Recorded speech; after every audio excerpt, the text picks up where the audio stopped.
This has to be his decision.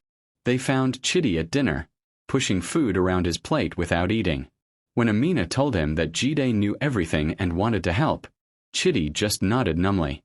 "The more the merrier," he said with black humor. "Maybe Agbako will take all three of us and spare everyone else." "Don't talk like that," Amina snapped. "We're going to fix this. We have to." But even as she said it, she wondered if she believed it. The offering they left at 11:30 p.m., giving themselves time to reach the shrine before midnight. The camp was on lockdown, with guards posted at every building and patrols walking the perimeter. But fear had made the guards sloppy. They huddled together near lights, avoiding the dark corners where anything might be lurking. It was easy enough for 3 determined Corpers to slip past them. The forest was different at night. During the day, it was merely dense and uncomfortable. At night, it was alive with malevolence. Every shadow seemed to hide something watching. Every sound was a potential threat. They moved in single file, with Jide in the lead carrying the flashlight, Amina in the middle, and Chidi bringing up the rear. None of them spoke. There was nothing left to say. As they got closer to the shrine, the forest grew quieter. The normal night sounds, insects, frogs, the rustle of nocturnal animals, faded away until they walked in complete silence. It was unnatural. Wrong. Then they saw the light. The clearing was glowing with that same sickly pale luminescence Amina had seen before. But it was much brighter now, almost blinding after the darkness of the forest. As they emerged from the trees, they had to shield their eyes. The shrine stood in the center of the clearing, but it had changed. The structure seemed larger, more substantial. The palm fronds looked fresher, the wooden pole straighter. It was as if the shrine was rebuilding itself, drawing strength from somewhere. Or from someone. The altar was covered in fresh offerings. The clay bowl overflowed with kola nuts. New calabashes of palm wine sat in neat rows. And in the center, a chicken very recently dead, its blood still dripping down the side of the altar onto the packed earth. "Someone was here," Jide whispered. "The villagers. They're trying to appease it too." But Amina's eyes were fixed on the mask. It hung from its peg, both eyes now glowing with an internal light. The amber eye burned like a coal. And the empty socket. It wasn't empty anymore. Something filled it now, something that looked disturbingly like a human eye, complete with iris and pupil and a network of red veins. "Whose eye is that?" Chidi's voice was barely audible. Amina didn't answer. She was afraid she already knew. The missing toes. The shredded flesh. The spirit was taking pieces of its victims, incorporating them into itself, becoming more physical with each death. "It's almost midnight," Jide said, checking his phone. "What do we do?" "We wait," Amina said. "And when the time comes, we talk to him.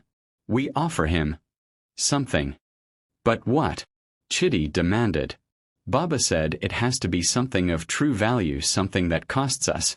What do we have that a 300-year-old warrior spirit would want?" Before anyone could answer, the light in the clearing flared even brighter. All 3 of them threw up their arms, momentarily blinded. When they lowered them, blinking away spots, they saw that they were no longer alone. The statues had returned. They formed a perfect circle around the clearing, at least 30 of them now, each one carved with painstaking detail. Their wooden weapons gleamed in the pale light. Their chalk-painted faces stared with expressions of righteous fury. And in front of the altar, where nothing had been a moment before, stood a figure. He was tall, at least 7 feet, and powerfully built.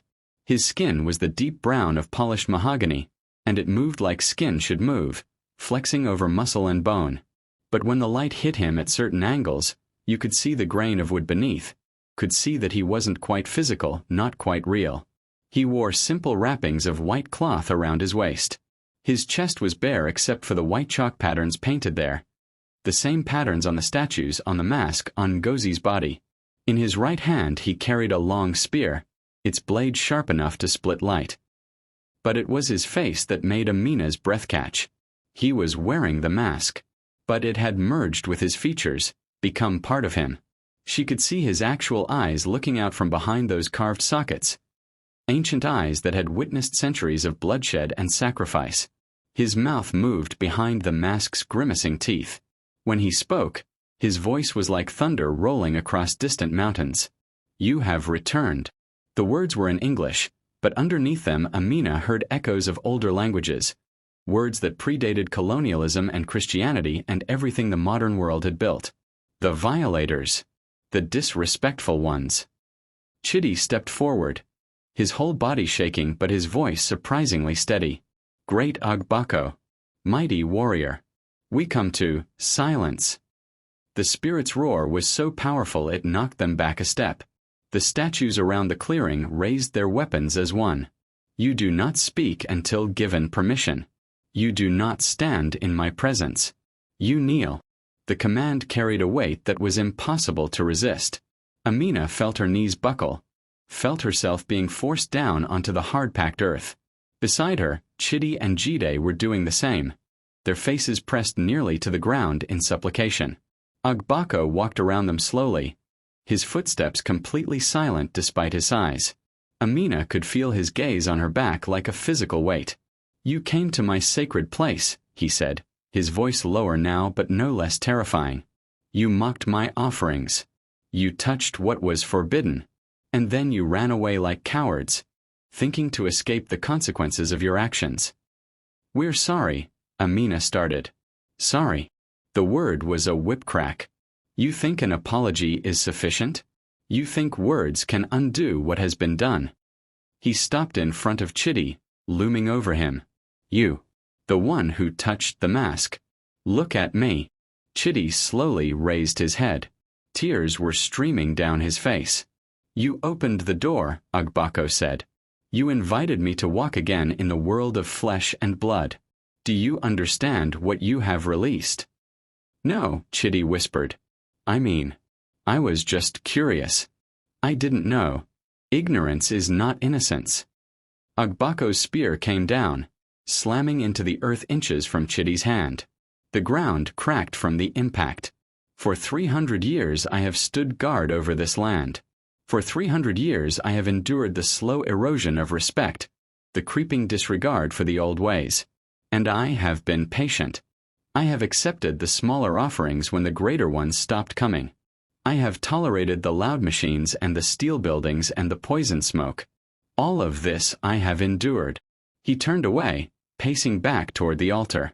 "But this final insult? To have my sacred mask handled by careless hands, treated like a curiosity, a story to tell your friends? No. This I will not tolerate. Please." Amina found her voice. "Please, great Agbako. We know we were wrong. We know we disrespected you and this sacred place. We've come to make amends, to offer whatever we can to make things right." The spirit turned back to them. Behind the mask, his ancient eyes studied her. "What can you offer me? What do you have that I want?" This was it. The moment everything hung on. Amina's mind raced, thinking of Baba Adeyemi's words. Something of true value. Something that costs you dearly. "Our service," she said. The words came from somewhere deep inside her, someplace she didn't even know existed. "For the rest of our lives, we will serve you. We will become your voices in the modern world. We will teach others about you, about the old ways, about respect for the sacred spaces. We will make sure you are not forgotten." Beside her, Chidi and Jide nodded frantically in agreement. But Agbako's laugh was like bones breaking. "Words. Always words with your generation. You think you can talk your way out of anything, make promises you'll forget as soon as you're safely away." He shook his head slowly. "No. I require something more tangible. Something that cannot be taken back." He gestured, and one of the statues stepped forward. It was carrying something. A small wooden bowl filled with a dark liquid that Amina realized with horror was blood. "The traditional offering," Agbako said. "One life for the door that was opened. The violator's blood spilled on sacred ground, willingly given. This is the price to close the breach and end the curse." Chidi was sobbing now, his whole body shaking. "I can't. Please. I don't want to die. Amina's mind was spinning. There had to be another way. There had to be. Think. And then it hit her. Wait, she said. You said willingly given. What if we offer something else? Something that's part of us but doesn't require death.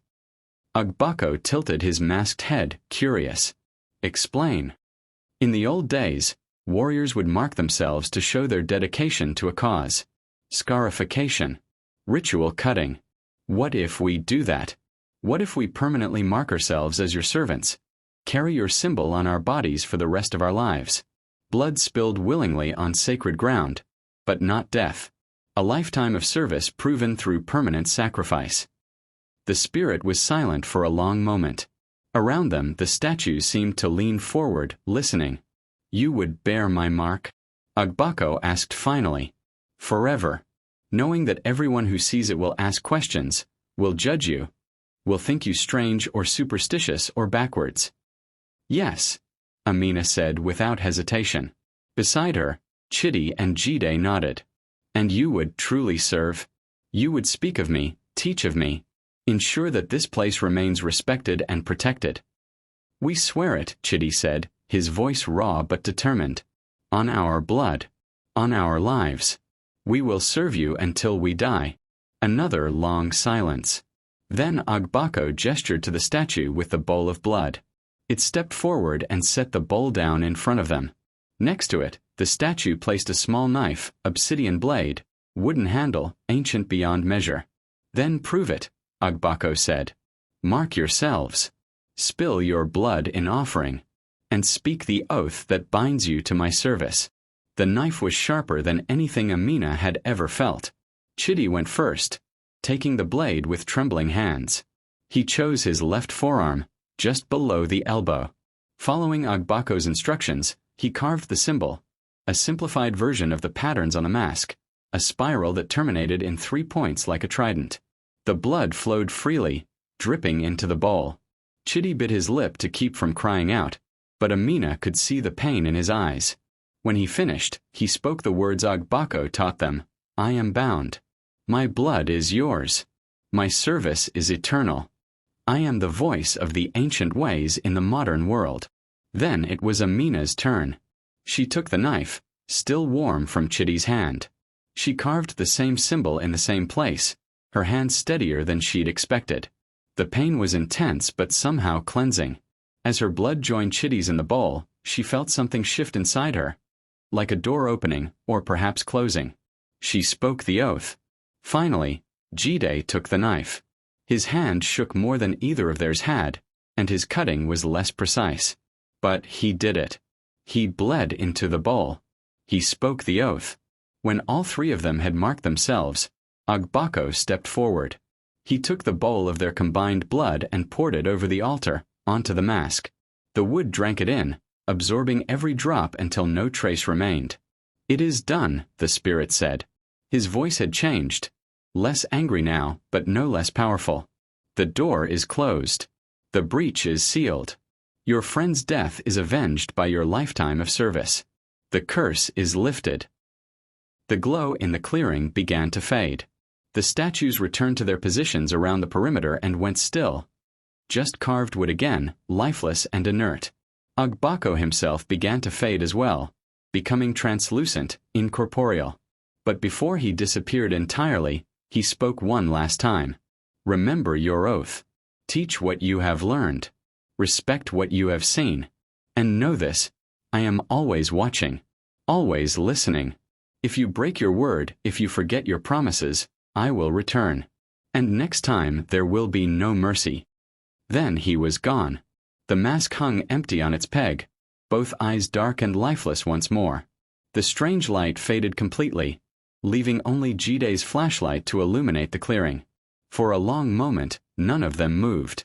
They knelt on the ground, arms still bleeding, too shocked and exhausted to speak. Finally, Chidi broke the silence. Did that really happen? Amina looked at her arm, at the carved symbol that was already starting to scab over. The edges were perfect, as if done by an expert tattoo artist rather than her own shaking hand in the darkness. It would scar. It would be visible for the rest of her life. Yeah, she said softly. It happened. They helped each other up, tore strips from their clothing to bind their wounds, and stumbled back through the forest toward camp. Behind them, the shrine stood silent and dark, its guardian returned to his long vigil. The aftermath. They made it back to camp just before dawn. The guards were changing shifts, distracted and tired after a long night of heightened alert. No one saw 3 Corpers slip through a gap in the fence and disappear into their respective dormitories. Amina collapsed onto her bunk fully clothed. She was asleep before her head hit the pillow, falling into a deep, dreamless darkness that felt like death. She was awakened what seemed like moments later by Blessing's hand on her shoulder. Amina, Amina, wake up. You missed morning parade. The commandant is looking for everyone who is absent. Amina sat up groggily, her arm throbbing with pain. She looked down and saw that blood had seeped through the makeshift bandage and stained her shirt. She quickly pulled down her sleeve to cover it. I wasn't feeling well, she mumbled. Stomach problems. Blessing looked skeptical but didn't push. Well, you need to report to the medical center. They're checking everyone after. After what happened? After Ngozi. The memory came flooding back, not just of Ngozi's death, but of everything that had followed. The shrine. Agbako. The oath. Had it really worked? Was it really over? She made her way to the medical center, where a harried nurse took her temperature and blood pressure before declaring her fit for duty. The nurse didn't ask about the bandage on her arm. She probably assumed it was from falling or scraping against something in the dormitory. Outside, Amina found Chidi and Jide waiting for her. They looked as exhausted as she felt. Anything? She asked quietly. Chidi shook his head. Nothing. No incidents last night. No one hurt. I checked with the guards. It was completely quiet. Then it worked, Jide said. He sounded like he couldn't quite believe it. We actually did it. They stood together in silence, processing the magnitude of what they'd experienced. They'd faced something out of mythology, something that shouldn't exist in the modern world. And they'd survived. But at what cost? Amina touched her arm, feeling the raised edges of the carved symbol beneath the bandage. They were marked now, branded, forever connected to something ancient and powerful and not entirely safe. We need to talk about what comes next, she said. We made a promise. We swore an oath. We can't just pretend this never happened and go back to normal life. I know, Chidi said. I've been thinking about that. We need to research. Learn about traditional spiritual practices, about preservation of sacred sites, about the tension between modernization and respect for indigenous beliefs. If we're going to be voices for the old ways, we need to actually understand them. And we need to make sure this never happens again, Jide added. Other batches will come to this camp. Other curious corp members who don't know the history, who don't understand what they're dealing with. We need to warn them somehow. How? Amina asked. We can't exactly tell them the truth. They'll think we're crazy. Then we do it subtly. We spread the rumors. We make sure the stories stay alive. We emphasize respect for local traditions and sacred spaces. Chidi's eyes were distant, already planning. And maybe we can advocate for the camp to be relocated.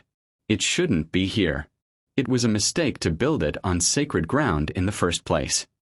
They talked for another hour, making plans, discussing possibilities. It felt good to have a purpose, a direction. The oath they'd sworn wasn't just to avoid death. It was a commitment to something larger than themselves. The rest of orientation passed without incident. No more deaths. No more strange occurrences.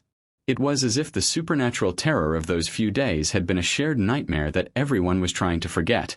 On the final day, during the closing ceremony, Commandant Okafor made a brief speech about the tragedy that had befallen their batch. We lost a bright young woman during your time here, he said, his voice heavy. Ngozi Okafor will be remembered as a dedicated corp member who gave her life in service to her nation. The official story was that Ngozi had died from complications from a previously undiagnosed heart condition. No mention was made of the wounds, the missing toes, the look of terror frozen on her face. It was easier that way. Less complicated. Amina, Chidi, and Jide stood together during the ceremony, their arms still healing beneath their uniforms. They knew the truth. They would carry it with them forever. After the ceremony, as corp members were boarding buses to their various postings across the state, Amina saw Emeka approaching. He looked at the three of them with knowing eyes. "You went to the shrine," he said quietly. It wasn't a question. Amina nodded slowly. "And you survived." Emeka glanced toward the forest, visible in the distance beyond the camp's fence. "That's unusual. Most people who disrespect Agbako don't get a second chance." "We made things right," Chidi said. His hand unconsciously moved to his arm, to the place where the symbol was carved. Emeka's eyes followed the gesture. Understanding dawned on his face. "You took the oath. The blood oath." He let out a low whistle. "That's serious. That's binding. You know you can never break it, right? Not ever." "We know," Amina said. "Good." Emeka reached into his pocket and pulled out a small card, handing it to Amina. "My uncle. He's a traditionalist, studies indigenous spiritual practices. If you're serious about honoring your oath, he can help guide you, teach you what you need to know." Amina took the card. The name printed on it read, Professor Adebayo Ogunlade, Department of Religious Studies, University of Ibadan. "Thank you," she said. Emeka nodded. Then he leaned in close, his voice dropping to barely a whisper. "One more thing. The spirit chose to accept your offering instead of taking Chidi's life. That means he saw something in you three. Potential. The ability to actually make a difference. Don't waste it. The old ways are dying, and with them, an entire understanding of the world. If people like you don't preserve it, it'll be lost forever." With that, he walked away, disappearing into the crowd of departing corpers. The bus ride to their posting was long and uncomfortable. Amina stared out the window at the passing landscape. The dense forests giving way to farmland, then to small towns, then finally to the larger city where they would spend the next year of their service. Her arms still throbbed. She'd changed the bandage that morning, and the carved symbol was healing cleanly. In a few weeks it would be a permanent scar, a reminder of the oath she'd taken. But it was more than just a scar. She could feel it sometimes, especially at night, a faint warmth, a subtle awareness that she wasn't entirely alone. Agbako was watching. Always watching. Chidi sat beside her, his head resting against the window, apparently asleep. But Amina could see his eyes moving beneath his closed lids. He was dreaming. She wondered if he dreamed of the shrine, of the mask, of the ancient warrior spirit that had spared their lives in exchange for their service. Jide sat across the aisle, scribbling in a small notebook. When he noticed her watching, he held it up so she could see. He was writing down everything he could remember about the experience. Dates, times, details, the exact words of the oath. Creating a record. "Someone should know," he said quietly. "Someday, someone else might need this information." Amina nodded. He was right. The three of them wouldn't live forever. The oath was eternal, but they weren't. Eventually, they would need to pass on what they'd learned to others who could continue the work. She pulled out her phone and opened a new note.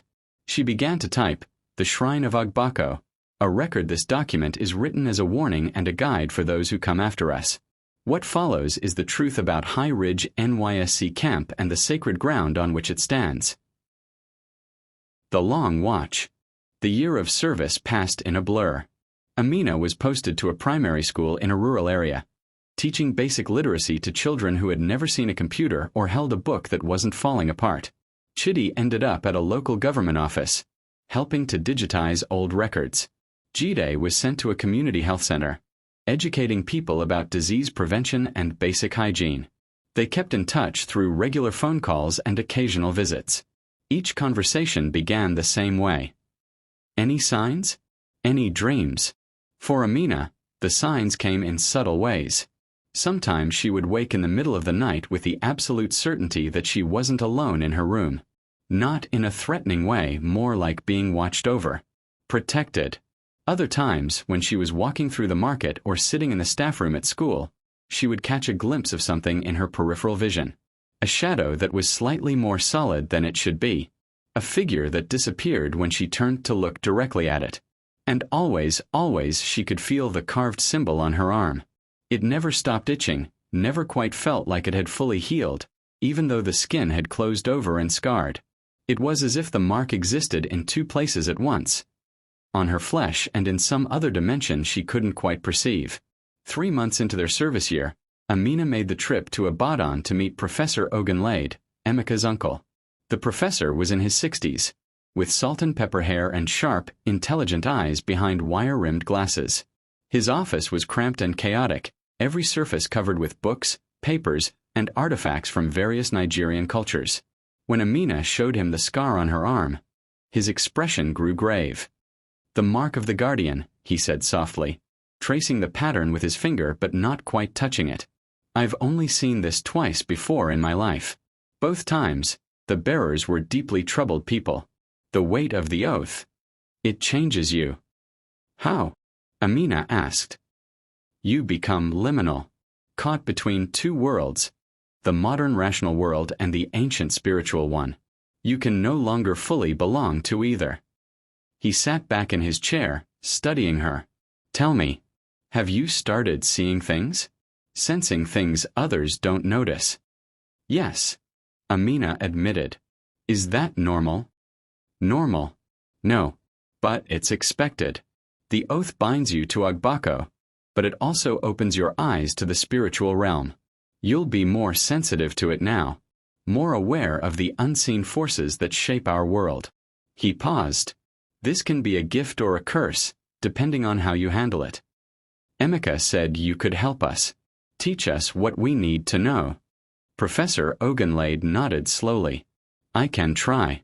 But understand, what you're dealing with is not academic. It's not something you can learn from books alone.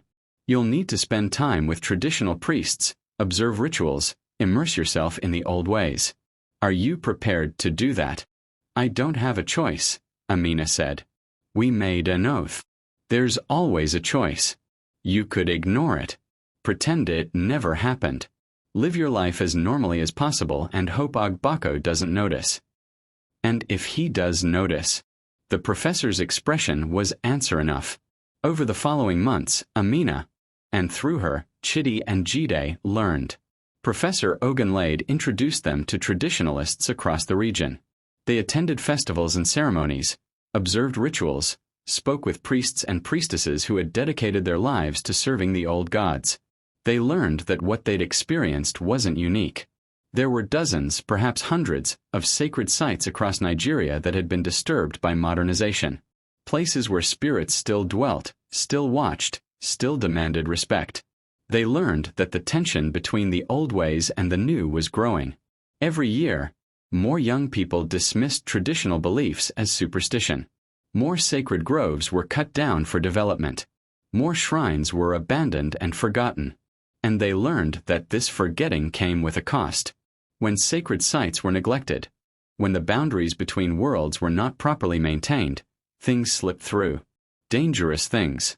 6 months into their service year, they heard about another incident. A construction company had begun building a new shopping mall in Port Harcourt. The site had been a burial ground for centuries, but the company had either not known or not cared. Within 2 weeks of breaking ground, 3 workers had died in mysterious accidents. Equipment malfunctioned in impossible ways. People reported seeing figures moving through the construction site at night, figures that vanished when approached. The project was eventually abandoned, the partially completed structure left to decay. But the damage was done. The spirits were angry, and no one knew how to appease them. "This is what we're trying to prevent," Chidi said during one of their phone calls. "This is why the oath matters. If people forget how to respect these places, how to coexist with what came before, this will keep happening." "So what do we do?" Jide asked. "We can't be everywhere. We can't protect every sacred site in Nigeria." "No," Amina said slowly, an idea forming. "But we can educate. We can write about it, talk about it, make it part of the conversation. We can be the bridge between the old and the new. It was ambitious, perhaps too ambitious, but it was all they had. The dreams started in the 8th month. Amina would fall asleep in her small room in the teacher's quarters and wake to find herself somewhere else entirely. Not physically. Her body remained in bed, but her consciousness traveled. She walked through forests she'd never seen, past shrines she'd never visited. She saw spirits, not just Agbako, but others, guardians of rivers and mountains, protectors of villages and families. Some were benevolent, watching over their charges with patient care. Others were angry, thrashing against the constraints that bound them, seeking revenge for slights both real and imagined. And always, she felt Agbako's presence. Not threatening but watchful, reminding her of her oath, making sure she didn't forget. In one dream, she found herself back at the shrine in High Ridge. But the clearing was different now. It was pristine, perfectly maintained. Fresh offerings covered the altar. The mask hung from its peg, both eyes gleaming with life. Agbako stood before the altar in his full warrior aspect, tall and terrible and magnificent. He turned to look at her, and when he spoke, his voice was almost gentle. "You have done well, child. You have kept your oath. You have begun to teach, to preserve, to remember." "Thank you, Great One," Amina said. The words came naturally without thought. But the work is not finished. It will never be finished. Each generation must choose to remember or to forget, to respect or to desecrate. You are one voice among many, but one voice can make a difference. "I understand. Do you?" Agbako moved closer, and Amina could see her reflection in his mask's amber eye. "Do you understand what you have sacrificed? You will never have a normal life. You will always be set apart. People will think you strange, obsessed, perhaps even mad. The modern world has no place for those who believe as you must believe." "I know," Amina said. "But it's worth it. To preserve what might otherwise be lost. To give voice to what has been silenced." The warrior spirit regarded her for a long moment. Then, for the first time, she saw what might have been approval in his ancient eyes. "You are worthy of the mark you bear. Go forth. Teach. Remember. And know that I am always with you." When Amina woke, her face was wet with tears. But they weren't tears of sadness. They were tears of purpose, of understanding, of connection to something far larger than herself. The service year ended in a ceremony much less dramatic than the one that had marked its beginning. Corp members gathered to receive their discharge certificates, took photos, made promises to stay in touch that most of them wouldn't keep. Amina, Chidi, and Jide stood together one last time on the parade ground of their posting, looking at the certificates that declared their service complete. "So what now?" Jide asked. "Now we begin the real work," Chidi said. "Professor Ogunlade offered me a research assistant position. I'm going to take it. Study traditional belief systems. Document them, preserve them." "I'm going back to school," Jide said. "Anthropology. If I'm going to understand what we're dealing with, I need proper academic training to go along with the spiritual knowledge." Both of them looked at Amina. She smiled. "I'm going to write," she said. "Articles, books, whatever I can. I'm going to tell the stories that need to be told. Not our story, not directly, but stories about the importance of sacred spaces, about the wisdom in traditional practices, about why modernization doesn't have to mean abandoning everything that came before." "They'll call you a romantic," Chidi warned. "Or worse, a backwards traditionalist trying to hold back progress." "Let them," Amina said. "We know the truth. And eventually others will too." They parted ways that afternoon, each heading back to their home cities to begin the next chapter of their lives. But they made a pact to meet once a year, on the anniversary of the night they took the oath, to share what they'd learned, to support each other in the work they'd committed to remember. 5 years later, Amina stood at the edge of the forest, looking at the construction site where High Ridge Nysc camp had once stood. The camp had been decommissioned 3 years earlier, officially due to structural issues and logistical challenges. Amina knew the real reason. After their batch, there had been 2 more deaths at the camp. Then mysterious illnesses that affected entire platoons. Equipment failures. A fire that destroyed one of the dormitories. The Nysc administration had finally accepted what the locals had been saying for decades. The land was cursed. Or rather, it was sacred, and building on it had been a mistake. The camp had been dismantled carefully. The buildings were taken down, the concrete broken up, the land allowed to return to its natural state. It had been expensive and politically embarrassing, but it had been necessary. Now, nature was reclaiming what had been taken. Grass grew where the parade ground had been. Trees sprouted through the cracks in the few remaining foundations. The forest was slowly expanding, erasing all evidence that humans had ever tried to tame this place. Amina walked through the overgrown paths to where the fence had once stood. Then, taking a deep breath, she entered the forest. She knew the way by heart now. She'd been back a dozen times over the years, always alone, always with offerings. Cola nuts. Palm wine. Sometimes just water poured on the earth with words of respect. The clearing hadn't changed. If anything, it looked healthier now. The shrine stood strong and well-maintained. Local villagers came regularly to make offerings, honoring the guardian who protected their land. Amina placed her offerings on the altar. Fresh cola nuts, a bottle of good palm wine, and a copy of her newly published book. It was titled The Sacred Geography of Nigeria, Preserving Traditional Sites in a Modern Nation. The book was doing well. Not bestseller well, but it was being read, discussed, used in university courses. More importantly, it was changing minds. Development projects were starting to include consultations with traditional authorities. Sacred sites were being mapped and protected. The conversation was shifting. It wasn't enough. It would never be enough. But it was something.